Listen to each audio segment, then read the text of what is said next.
Let's talk about some of the things you might see in piano lessons, some of those behaviors when teaching students with special needs. You might see difficulties with purposeful movement. So, like not being able to move in a way that you ask at the particular time.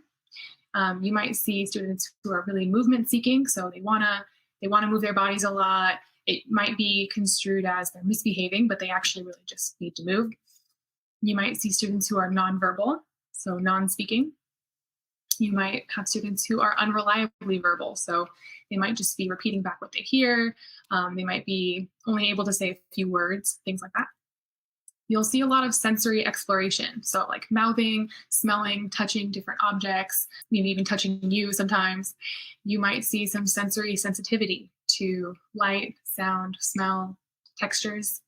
You'll see stimming, which is usually repetitive motions or sounds done with the body or with objects. And that's usually to mitigate sensory input. So either students are overstimulated or understimulated. So they do things like flap their hands or, go like this or something a lot to give themselves more input. You might see a lot of rigidity around schedule and expectations, which we can talk about. You might see difficulty with transitions. So coming from to and from the car or between activities, even during the lesson, which is why having a schedule becomes really important.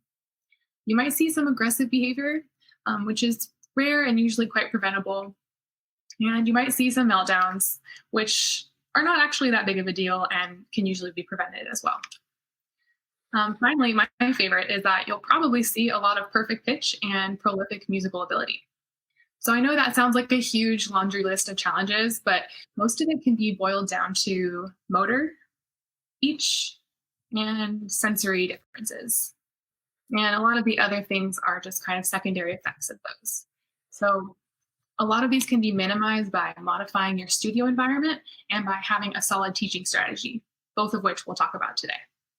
So parents and teachers often throw around the term intellectual disability to explain why students have trouble in educational settings, when the problem is often more likely a combination of motor, speech, and sensory challenges.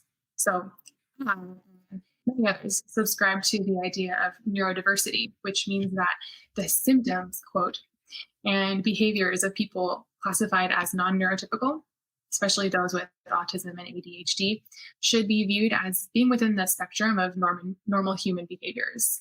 So when we look at it this way, we can modify our approach and be accepting of all sorts of behaviors, kind of understand where they're coming from, and teach from there. So it's definitely important to understand that outward appearance and expression of behaviors do not correlate with intellectual ability. So the thinking and the learning of people with ASD, for example, and other diagnoses can range from gifted to severely challenged, just like neurotypical people. So intelligence is very difficult to measure in people with motor and communication challenges. So you shouldn't start out by assuming a person with special needs is intellectually disabled. For example, it's virtually impossible for us as piano teachers to tell whether a person who is non-speaking actually has trouble understanding language or trouble producing language. It turns out that many non-speaking people have learned to communicate via other means like typing. So that's why it's important to presume competence from the outset.